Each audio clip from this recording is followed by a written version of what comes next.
Ya, Shalom, Midweek Shalom. Worship Community dimanapun Anda berada, di seluruh Indonesia sampai ke Papua, di Amerika, di Philadelphia, di Texas, di New York, dan juga sampai ke Holland. Ya, puji Tuhan, kita bisa berbakti pada saat ini, dan kita akan menyembah Tuhan. Siapkan hatimu untuk menyembah Tuhan Yesus.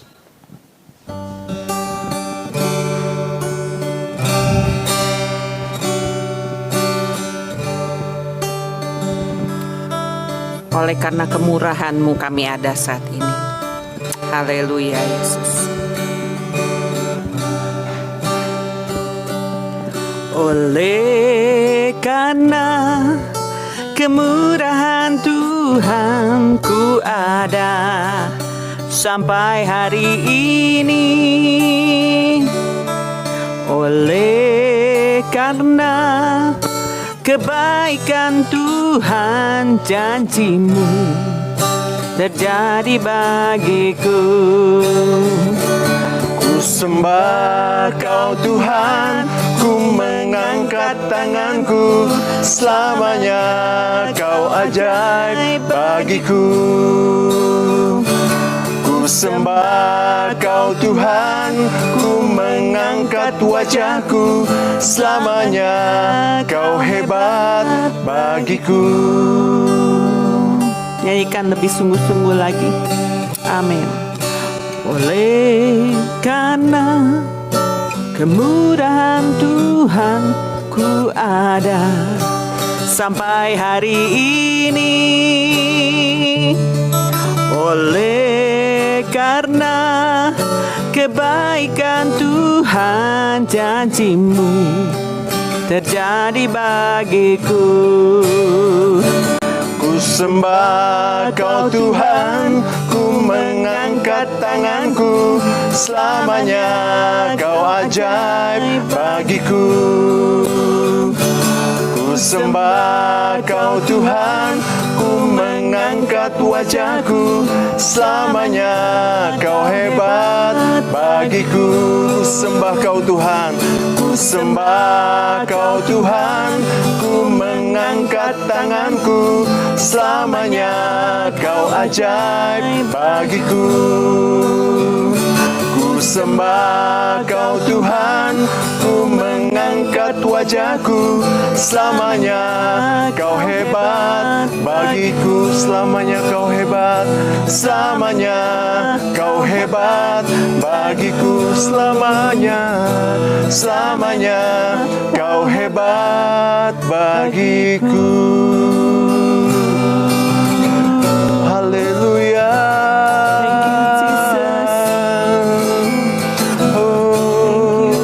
Selamanya Kau hebat, Allah yang besar, kami sembah.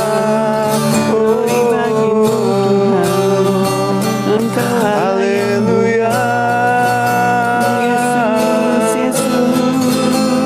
Pujilah nama-Mu, kami tinggikan, kami agungkan. Terpujilah nama-Mu, terpujilah nama-Mu, kami sembah, kami tinggikan. Haleluya, haleluya. Terima Pujilah kasih nama-Mu Yesus. Yesus. Kau adalah Allah yang besar, Allah yang layak untuk ditinggikan. Haleluya Jesus. For you are good, you do miracles so great. There is no one else like you. There is no one else like you. For you are good, you do miracles so great. There is no one else like you. There is no one else like you. For you are good, for you are good. You do miracles so great. There is no one else like you. There is no one else like you. For you are good. You do miracles so great. There is no one else like you. There is no one else like you. There is no one else. There is no one else like you. Benar Tuhan, tidak ada satupun yang sama seperti Engkau, yang Amen. sanggup melakukan segala sesuatu. Jesus. Bagi Engkau tidak ada perkara yang mustahil. Yes. Biarlah Tuhan Yesus, kami khususnya Midweek Worship Community senantiasa boleh diberkati tiap minggunya Tuhan Yesus.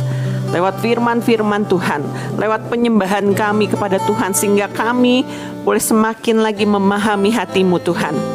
Lebih lagi semakin dekat kepada Engkau Tuhan Yesus, semakin dikuatkan lewat firman-Mu.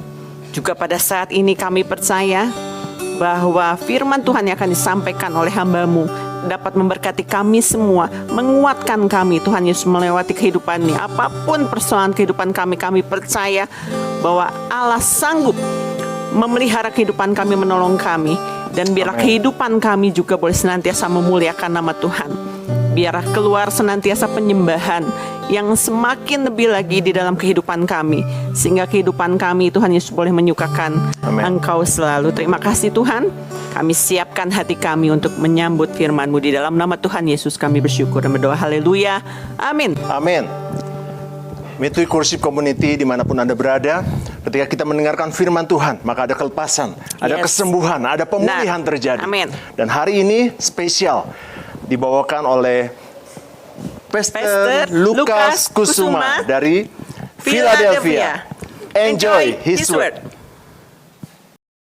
Salam sejahtera buat MWW Community.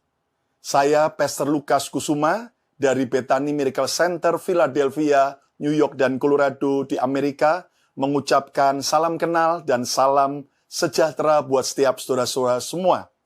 Dan semua kita hari-hari ini sedang melewati pandemik. Dan kita percaya bahwa Tuhan Yesus tetap lebih besar dari semua pergumulan kita. Kita akan belajar hari ini dari perjanjian baru tentang seorang wanita Kanaan yang anaknya kerasukan setan. Tetapi wanita ini datang kepada Yesus. Dalam Matius 15 ayat 21 sampai 28, lalu Yesus pergi dari situ dan menyingkir ke daerah Tirus dan Sidon. Maka datanglah seorang perempuan Kanaan dari daerah itu dan berseru, "Kasihanilah aku ya Tuhan, anak Daud, karena anakku perempuan kerasukan setan dan sangat menderita." Tetapi Yesus sama sekali tidak menjawabnya. Lalu murid-muridnya datang dan meminta kepadanya, "Suruhlah ia pergi. Ia mengikuti kita dengan berteriak-teriak." Jawab Yesus, "Aku diutus hanya kepada domba-domba yang hilang dari umat Israel." Tetapi perempuan itu mendekat dan menyembah Dia sambil berkata, "Tuhan, tolonglah aku." Tetapi Yesus menjawab, "Tidak patut mengambil roti yang disediakan bagi anak-anak dan melemparkannya kepada anjing." Kata perempuan itu, "Benar Tuhan, namun anjing itu makan remah-remah yang jatuh dari meja tuannya." Maka Yesus menjawab dan berkata kepadanya, "Hai ibu, besar imanmu, maka jadilah kepadamu seperti yang kau kehendaki." Dan seketika itu juga anaknya sembuh. Saudara, Tuhan Yesus memuji iman wanita Kanaan ini. "Hai ibu, besar imanmu." Saudara, di masa pandemik ini, di masa sulit, Tuhan mau agar kita mempunyai iman yang besar. Iman wanita Kanaan ini akhirnya sungguh-sungguh mengubah keadaannya. Iman wanita Kanaan ini membuat Yesus takjub sehingga doa dan permohonannya dikabulkan. Alkitab berkata bahwa iman adalah dasar dari segala sesuatu dan bukti daripada apa yang kita harapkan. Dan oleh iman kita bisa mengalahkan dunia. Itu sebabnya tema khotbah saya hari ini adalah iman yang mengalahkan dunia. Tahukah Anda bahwa keadaan dan semua situasi yang sulit akan bisa berubah saat kita mempunyai iman percaya kepada Yesus seperti wanita Kanaan ini. Nah, jenis iman apakah yang akan mengalahkan dunia? Kita belajar dari wanita Kanaan ini. Saya menjumpai ada beberapa jenis iman yang akan mengalahkan dunia. Yang pertama adalah iman yang tahan banting. Resilient faith, iman yang tahan banting. Lihat bagaimana wanita Kanaan ini ketika dia datang kepada Yesus. Kasihanilah aku ya Tuhan, anak Daud, karena anakku perempuan kerasukan setan dan sangat menderita. Tetapi Alkitab mencatat, Yesus sama sekali tidak menjawabnya, alias Yesus cuek kepada wanita ini. Belum lagi Yesus sudah cuek, tidak peduli, bahkan para pengikut Yesus, para murid-muridnya minta supaya Yesus mengusir wanita ini, supaya wanita ini tidak lagi berteriak dan mengganggu mereka. Lihat bagaimana ternyata Yesus seolah-olah menolak wanita ini. Bahkan para murid-murid Yesus galak kepada wanita ini, tidak ramah kepada wanita ini.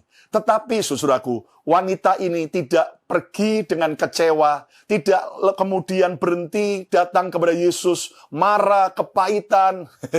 Tetapi wanita ini justru datang kepada Yesus dengan sujud menyembah dan berkata, Tuhan, tolonglah aku. Hari-hari ini kita perlu memiliki iman yang tahan banting. Saudara, ada banyak orang imannya hanya iman seperti kerupuk, seperti tempe. Begitu kena hal-hal yang mengecewakan, kena sesuatu yang betul-betul membuat dia terluka, maka dia segera berhenti mengikut Yesus. Tetapi tidak dengan wanita Kanaan ini. Dia mempunyai iman yang tahan banting. Saya menjumpai apa kira-kira penyebab orang bisa mundur dari Tuhan, dari gereja, dari pelayanan, dari komunitas rohani. Ternyata saya pelajari ada karena bentrok dengan sesama anak Tuhan.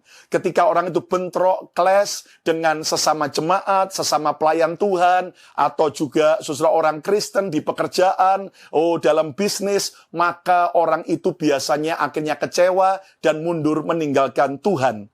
Mengapa orang bisa mundur dari Tuhan? Karena dia kecewa dengan hamba Tuhan, kecewa dengan Tuhan maupun dengan gereja. Ada orang juga mundur karena tidak mendapat apa yang diharapkan. Dia ingin mendapat sesuatu di gereja, kedudukan misalnya, fasilitas, atau bahkan uang. Tetapi begitu dia tidak mendapat, lalu dia bisa mundur. Bahkan orang bisa mundur dari Tuhan karena dihasut oleh orang-orang yang sakit hati. Biasanya orang sakit hati, radarnya sangat kuat, akan ngumpul sesama para sakit hati. Maka mereka membuat sebuah kelompok namanya barisan sakit hati. Ada juga orang bisa mundur dari Tuhan. Kenapa? Karena sudah merasa tidak lagi membutuhkan gereja. Dia berpikir, tanpa gereja aku sudah bisa diberkati. Aku tetap hidup bahagia. Nah, saudara sekalian, meskipun ada banyak penyebab orang bisa mundur dari Tuhan, tetapi iman kita tidak boleh kandas. Iman kita harus tahan uji. Iman saudara dan saya harus tahan banting menghadapi apapun juga. Tuhan Yesus berkata kepada Simon Petrus dalam Lukas 22, 31-32. Simon, Simon, lihat, iblis telah menuntut untuk menampi kamu seperti gandum. Lihat bagaimana Yesus berkata kepada Simon, Simon, Simon, iblis telah menuntut, iblis telah minta izin untuk menampi Simon seperti gandum. Tahukah Anda bahwa iblis tidak bisa menyentuh Simon tanpa seizin Tuhan? Hal yang sama juga, saudara, percayalah di masa pandemik ini, ada perlindungan Tuhan. Kalau Tuhan tidak izinkan kita disentuh oleh penyakit, kalau Tuhan tidak izinkan kita disentuh oleh iblis, oleh masalah, kita tidak akan pernah dapat disentuh. Tetapi jika Tuhan izinkan, seperti Ayub, ketika pagar pelindungan itu Tuhan angkat sementara, tetapi bukan untuk menghancurkan Ayub, tetapi justru untuk membuat Ayub naik kelas, naik level, dan menikmati kemuliaan yang lebih dahsyat. Nah, iblis menuntut Simon, iblis menuntut setiap kita untuk ditampi seperti gandum. Saudara lihat bagaimana orang-orang di Israel, mereka ketika setelah panen gandum untuk memisahkan biji gandum yang ada bobotnya dengan kulit gandum atau sekam, maka akhirnya dengan alat penampi seperti skop, pasir, ya, tetapi dengan setiga garpu begitu diangkat ke atas. Dan ketika angin bertiup, maka akan memisahkan gandum yang punya bobot, yang punya berat, dengan kulit gandum yang ringan atau enteng. Nah, akan ada pemisahan di masa pandemik ini antara orang percaya yang imannya berbobot, yang imannya tahan uji, dengan mereka yang imannya cetek, imannya dangkal, imannya tidak mendalam. Saya berdoa dalam nama Yesus, biar semua kita menjadi orang yang punya iman yang tahan uji. Katakan yes. Ayat 32, tetapi aku, Yesus, telah berdoa untuk engkau, supaya imanmu jangan gugur. Tuhan tidak tinggalkan kita sendiri saat kita lewati masa penampian, masa ujian, masa sulit. Percayalah, Tuhan berdoa, Dia menyertai kita. Tapi kenapa Dia cuma berdoa? Kenapa Dia tidak langsung tolong? Ibarat seperti orang tua saat anaknya masuk sekolah, bahkan anaknya menghadapi ujian tes di sekolah. Orang tua jelas tidak menolong untuk mengisikan ujian anak itu. Tapi orang tua mendoakan supaya anak itu waktu menghadapi ujian bisa lulus dengan baik. Tuhan juga sama. Dia berdoa buat saudara dan saya supaya apa? Iman kita jangan gugur. Saudara, jangan sampai iman kita goyah. Jangan sampai iman kita rontok. Jangan sampai iman kita akhirnya hancur. Tapi milikilah iman yang tahan uji, tahan banting. Dan engkau, jikalau engkau sudah insyaf, kuatkanlah saudara-saudaramu. Saudara sekalian, kita harus insyaf dengan segera. Ayo pegang kepala dan dada masing-masing. Insyaf cepat. Amin, saudara. Kuatkan saudara-saudaramu. Tugas kita ketika kita sudah menang, kita perlu menguatkan orang-orang yang lain. Nah, iman yang tahan banting itu yang bagaimana? Iman yang anti tersinggung. Zaman sekarang ada banyak orang sensinya bukan main. Dikit-dikit tersinggung, dikit-dikit marah, dikit-dikit baper. Saya yakin yang menyaksikan di sini tidak ada. Amin. Tidak ada yang ngaku maksud saya. Saudara, ada banyak orang gampang tersinggung. Hanya karena apa yang orang lain posting di sosial media. Oh, langsung membuat dia tersinggung. Itu orang pasti nyindir saya. Tahukah Anda, jangan tersinggung oleh apapun juga. Kenapa? Karena kalau sampai ada orang, saudaraku, posting sesuatu di sosial media, seolah-olah ngomongnya seperti menggurui orang lain. Saudara-saudara, ternyata terkadang dia tulis itu bukan untuk menggurui orang lain, tapi justru dia perlu menggurui dirinya sendiri. Berikutnya, iman yang tahan banting adalah iman yang anti kecewa. Jangan dikit-dikit kecewa, ya kan? Saudara, orang yang mudah kecewa, hidupnya nggak akan bahagia. Bahkan kekecewaan akan merampas semua berkat dari hidup kita. Tapi orang yang anti kecewa, wow, hidupnya dahsyat. Juga adalah iman yang anti gengsi. Lihat, hidup ini murah. Yang mahal itu apanya? Gengsi kita, ya kan? Di masa sulit seperti ini, udahlah, nggak usah gengsi-gengsi. Hidup apa adanya. Kalau kita bisa nikmati kelimpahan, syukuri. Tapi kalau kita harus masih ikat pinggang, harus hidup prihatin, nikmati dan bersyukur saja. Iman yang tahan banting adalah iman yang anti hasutan. Bahkan juga iman yang anti godaan. Saudara sekalian, mari kita miliki iman yang tahan banting. Satu kali, saudara, di Amerika, di kota Baltimore, di state Maryland, tahun 1950 lahirlah seorang wanita bernama Joni Eareckson Tada. Nah, Joni ini, saudaraku, pada usia 17 tahun, ia mengalami kecelakaan saat ia terjun berenang di sebuah danau, sebab dia pikir waktu dia mau terjun, dia pikir danau itu dalam airnya, tetapi ternyata dangkal. Sehingga Joni mengalami patah tulang leher yang membuatnya lumpuh seumur hidup. Saat di rumah sakit, Joni berkali-kali minta mati. Seluruh iman dan pengharapannya kandas. Ia bosan dengan semua nasihat teman-teman dan para pendeta. Sampai satu hari, dia berbicara dengan seorang temannya bernama Steve. Kenapa Tuhan tidak menghalangi dia untuk terjun ke dalam danau itu? Padahal Johnny baik dan percaya kepada Tuhan. Steve menjawab Johnny, pertanyaan itu sangat sulit aku jawab. Tetapi kalau aku mau berkata, mengapa Tuhan yang Maha Kasih mengizinkan kamu mengalami kecelakaan ini? Bolehkah saya tanya kepada kamu, Johnny? Menurutmu, Yesus menderita di atas kayu salib. Salib itu kehendak siapa? Kehendak Tuhan atau kehendak iblis? Johnny yang sejak kecil ikut sekolah minggu, langsung dia berkata, oh, salib itu adalah karena kehendak Tuhan.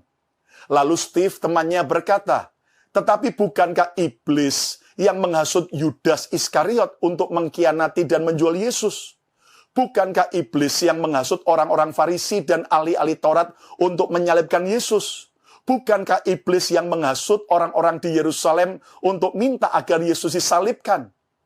Walaupun kelihatannya salib sangat buruk dan penuh penderitaan, tetapi Yesus tahu persis bahwa salib bukanlah sebuah kesalahan, tetapi salib adalah sebuah rencana Tuhan agar manusia diselamatkan. Dan kata-kata Steve itu telah merubah hati Johnny. Sejak hari itu, Johnny mulai bisa melihat kenapa Tuhan izinkan dia melewati masa sulit, bahkan sampai lumpuh seumur hidupnya. Ternyata dia mulai bisa melihat rencana Tuhan, sehingga akhirnya Johnny bangkit, dan dia mulai menggenapi rencana Tuhan dengan menjadi seorang penulis buku, dan dia berhasil menulis 14 buku yang menjadi berkat bagi banyak orang. Johnny juga merekam beberapa album musik dan menjadi motivator dan pembicara yang memberkati hidup banyak orang. Saudara sekalian, kalau Johnny akhirnya bisa melihat rencana Tuhan yang dahsyat di balik semua penderitaan, hari ini, mari kita miliki iman yang tahan uji, iman yang, saudaraku, tahan banting, melewati apapun juga. Percayalah, ada rencana Tuhan yang terbaik buat saudara dan saya. Berikutnya, jenis iman yang mengalahkan dunia. Yang kedua, kita kembali belajar dari wanita Kanaan ini, adalah iman yang dipenuhi cinta. Loving faith. Lihat bagaimana wanita Kanaan ini, ketika dia melihat anak yang dia cintai, kerasukan setan, maka dengan segala iman dan semua usahanya, wanita ini datang kepada Yesus dan berkata, kasihanilah aku ya Tuhan, anak Daud, karena anakku perempuan kerasukan setan dan sangat menderita. Cinta ibu ini kepada anaknya yang kerasukan setan telah membuat imannya bertumbuh dengan kuat. Pertanyaannya, bisakah orang yang imannya kuat tetapi tidak mempunyai kasih? Jawabannya bisa sekali. Coba buktinya, Paulus sendiri berkata dalam 1 Korintus 13 ayat 2-3. Sekalipun aku mempunyai karunia untuk bernubuat, dan aku mengetahui segala rahasia dan memiliki seluruh pengetahuan, dan sekalipun aku memiliki iman yang sempurna untuk memindahkan gunung, wow, tetapi jika aku tidak mempunyai kasih, aku sama sekali tidak berguna. Jadi ternyata, saudara, Paulus menjelaskan, ada orang punya iman yang sempurna, bisa memindahkan gunung, tapi jika tidak punya kasih, sama sekali tidak berguna. Dan sekalipun aku membagi-bagikan segala sesuatu yang ada padaku, bahkan menyerahkan tubuhku untuk dibakar, rela berkorban, rela mati bagi Tuhan, tetapi jika aku tidak mempunyai kasih, sedikit pun tidak ada faedahnya bagiku. Ternyata Alkitab menjelaskan, ada orang imannya besar, tapi tidak punya kasih. Contohnya lihat para teroris hari-hari ini. Apa mereka tidak punya iman kepada Tuhan mereka? Oh, imannya besar. Mereka percaya. Tapi lihat, dengan cara egois, dia membunuh orang lain dengan berpikir bisa masuk ke surga. Dan dulu Rasul Paulus sendiri ketika dia belum kenal Yesus. Dia adalah Saulus yang benci Yesus, yang benci dengan para pengikut Yesus. Sehingga dia, saudaraku, menangkap banyak pengikut Yesus. Bahkan dia ikut dalam pembunuhan Stefanus. Tetapi lihat, saudaraku, saat ia mulai berjumpa dengan Yesus di kota Damsyik, dengan sinar yang bersinar, yang berkilau, dan bersuara terdengar berkata, Saulus, Saulus, mengapa engkau menganiayaku? Dan di saat itulah Saulus mulai mengenal Tuhan yang dia percayai adalah Yesus yang penuh dengan kasih. Nah, saudara, bukti iman yang dipenuhi dengan cinta adalah iman yang mengalahkan ketakutan. Siapa wanita yang tidak takut dengan setan? Seringkali, jangankan dengan setan, dengan kecoak saja, tikus, wanita ketakutan. Tapi lihat, waktu wanita kanan ini lihat anaknya kerasukan setan dan sangat menderita. Dia mulai bangkit imannya, dipenuhi cinta. Sehingga dia tidak takut untuk menolong dan membawa anaknya kepada Yesus. Bukti iman yang dipenuhi cinta juga adalah iman yang rela berkorban. Saudara, orang yang berkorban belum tentu karena cinta. Tetapi orang yang cinta pasti akan rela berkorban. Lihat hari-hari ini ada begitu banyak orang mempeributkan, memperdebatkan tentang perpuluhan yang adalah bagian dari Taurat. Dan kita sekarang di perjanjian baru tidak perlu lagi memberi perpuluhan dan sebagainya. Nah, ada banyak perdebatan. Tapi saudara, mari kita belajar. Ternyata kalau kita renungkan dari Alkitab, di perjanjian lama sebetulnya perpuluhan itu ada 3 macam. Jadi ada 30%. 10% yang pertama untuk dikembalikan ke bait suci. 10% yang kedua untuk diberikan kepada orang miskin. 10% yang ketiga adalah untuk biaya ziarah perjalanan rohani. Sehingga sampai hari ini orang-orang Yahudi di berbagai negara ketika hari raya Paskah, mereka akan terbang ke Yerusalem dengan biaya yaitu 10% yang ketiga dari perpuluhan.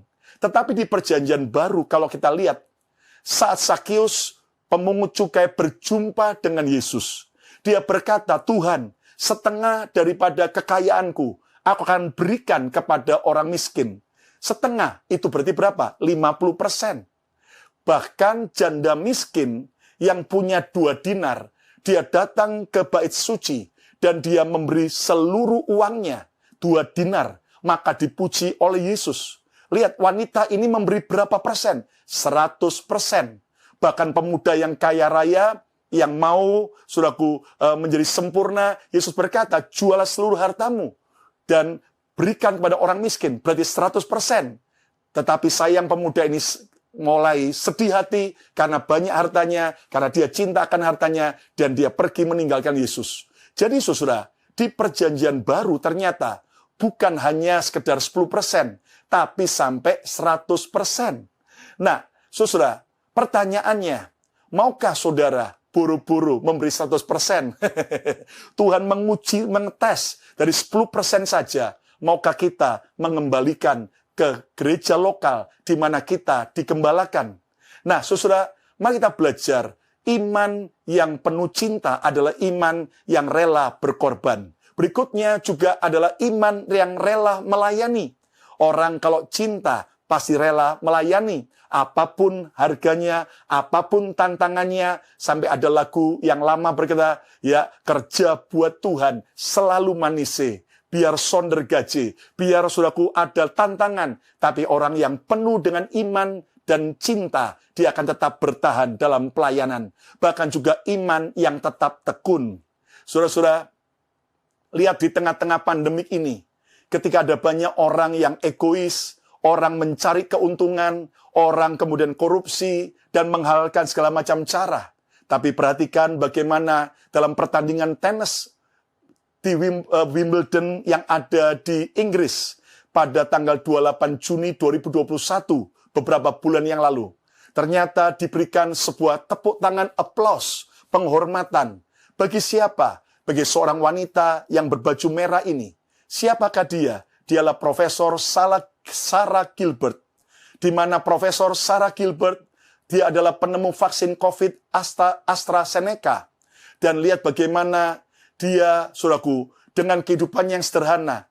Tetapi Sarah Gilbert profesor vaksin daripada Universitas Oxford di Inggris. Dia rela menyerahkan seluruh hak patennya, hak paten penemuan vaksin COVID AstraZeneca, supaya kita, orang-orang bisa, saudaraku, mendapatkan vaksin itu dengan biaya murah, tanpa perlu membayar upeti kepadanya. Lihat bagaimana akhirnya, saudaraku. Vaksin ini menolong begitu banyak orang. Dan saudara, ini semua karena ada seorang Profesor Sarah Gilbert yang rela berkorban karena mencintai kemanusiaan. Hari ini, saudara, apa yang kita bisa lakukan bagi sesama kita? Lakukan hal-hal yang menjadi berkat. Kenapa? Karena kita harus punya iman yang dipenuhi dengan cinta. Yang ketiga, yang terakhir, jenis iman yang mengalahkan dunia adalah iman yang dipenuhi kerendahan hati. Humble faith. Iman yang dipenuhi kerendahan hati.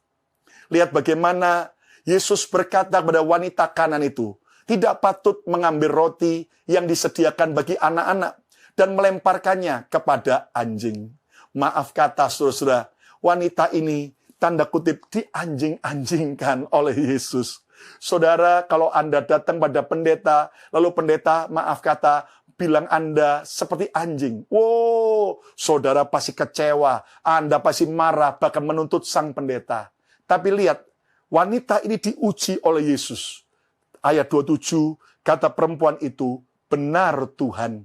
Namun anjing itu makan rema-rema yang jatuh dari meja tuannya. Saudara, wanita ini disamakan dengan seekor anjing. Tetapi ia tidak marah karena ia rendah hati. Nah, bicara tentang anjing, saya ingat di Alkitab, ada orang yang bernama Kaleb bin Yefune. Kaleb itu arti namanya adalah dog atau anjing. Tetapi justru karena Kaleb seperti anjing yang mengikut Tuhan dengan rendah hati dan dengan sepenuh hati, maka Kaleb bisa masuk ke tanah perjanjian bersama dengan Yosua. Lihat juga bagaimana kata penyembahan atau worship dalam bahasa Yunaninya dari kata proskuneo. Artinya seperti seekor anjing yang menjilat tuannya karena cinta. Wanita Kanan ini disamakan dengan anjing, tapi akhirnya ia mengalami pertolongan Tuhan. Tahukah Anda bahwa kerendahan hati wanita Kanan ini telah mengakibatkan mujizat dan pertolongan Tuhan datang dalam kehidupan anaknya. Kerendahan hati akan membuka pintu pertolongan, sedangkan kesombongan akan menutup pintu berkat. Yakobus 4 ayat 6-7. Tetapi kasih karunia yang dianugerahkannya kepada kita lebih besar daripada itu. Karena itu ia katakan, Allah menentang orang yang congkak. Tuhan tidak hanya memusuhi orang yang berdosa, tapi orang yang congkak, orang yang sombong akan dibenci oleh Tuhan. Tetapi mengasihani orang yang rendah hati. Karena itu, tunduklah kepada Allah. Humble yourself before God. Rendahkan dirimu di hadapan Tuhan. Dan lawanlah iblis. Maka ia akan lari daripadamu. Saudara, diperlukan iman yang penuh dengan kerendahan hati. Kerendahan hati seseorang akan teruji ketika kita melewati penolakan. Apakah kita marah? Ataukah kita tetap sungguh-sungguh melakukan tugas dan bagian kita dengan baik? Saat kita melewati penundaan, saat kita melewati penghinaan, bahkan saat kita melewati peninggian atau berkat, apakah kita tetap rendah hati? 1 Petrus 5 ayat 6, karena itu rendahkanlah dirimu di bawah tangan Tuhan yang kuat, supaya kamu ditinggikannya pada waktunya. Jalan tercepat untuk naik ke atas adalah turun ke bawah.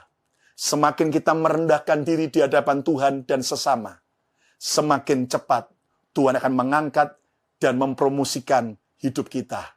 Saudara, oleh kemurahan Tuhan sejak tahun 2000 sampai hari ini, Tuhan bawa saya ke Amerika dalam pelayanan. Dimulai dari nol, kami merintis gereja dari kota Philadelphia, hanya dari beberapa orang saja. Tetapi akhirnya Tuhan membuat perkembangan sehingga hari ini kami terus melihat pemeliharaan Tuhan dan jemaat terus bertumbuh. Tuhan mempercayakan banyak hal dalam hidup kami, bahkan juga beberapa gereja di kota yang lain di New York dan Colorado. Tetapi saya sadar bahwa semua itu hanya karena kemurahan Tuhan. Saudara, hidup kita hanya seperti sarung tangan. Ketika tangan seorang montir masuk, maka mobil yang rusak bisa diperbaiki. Ketika tangan seorang juru masak masuk, maka akan dihasilkan sebuah masakan yang lezat. Ketika tangan seorang, yaitu saudara dokter masuk, maka operasi bisa dilakukan dan seseorang yang sakit akan tertolong. Tetapi ingat, ketika tangan itu lepas dari sarung tangan, maka sarung tangan itu tidak akan bisa berbuat apa-apa. Hal yang sama, hari ini apapun yang kita sedang alami maupun kita capai, kalau tidak karena tangan Tuhan, kita tidak akan bisa berbuat apa-apa. Tetapi percayalah, saat tangan Tuhan menyertai kita, kita pasti akan cakap menanggung segala perkara. Bahkan melewati pandemik ini, Tuhan akan semakin membawa kemuliaan, mujizat, serta terobosan dalam hidup saudara dan saya. Kesimpulannya, contohlah iman wanita Kanaan ini, sehingga iman kita akan mengalahkan dunia. Jenis iman yang mengalahkan dunia ada 3 macam. Yang pertama, iman yang tahan banting.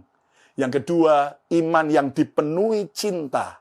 Dan yang ketiga, iman yang dipenuhi kerendahan hati. Biar firman ini menolong saudara dan saya untuk kita bangkit dari semua masalah kita dan kita mengubah keadaan, mengubah situasi, karena Tuhan kita jauh lebih besar dari segala persoalan kita. Saya mau berdoa buat saudara semua, siapa saudara yang mau punya iman yang tahan banting, iman yang dipenuhi cinta, dan iman yang dipenuhi kerendahan hati. Kalau saudara mau, mari angkat tangan kanan saudara ke atas. Dan saya mau berdoa. Tuhan mau kau memberkati. Tuhan menolong. Tuhan mengerti setiap pergumulan anak-anakmu. Hari ini, apapun keadaan kami mau punya iman yang mengalahkan dunia. Melewati semua tantangan, melewati semua kesulitan. Kami tetap percaya, Yesus lebih besar. Aku berdoa Tuhan, curahkan kuasa-Mu, curahkan mujizat-Mu, curahkan hadirat-Mu, menjamah dan menolong dimanapun sekarang kami berada. Yang sakit Tuhan sembuhkan, yang lemah Tuhan kuatkan. Kami percaya mujizat terjadi. Dalam nama Tuhan Yesus, berkati Tuhan setiap kami. Dalam berkat Bapa, Putra, dan Roh Kudus. Dalam nama Tuhan Yesus.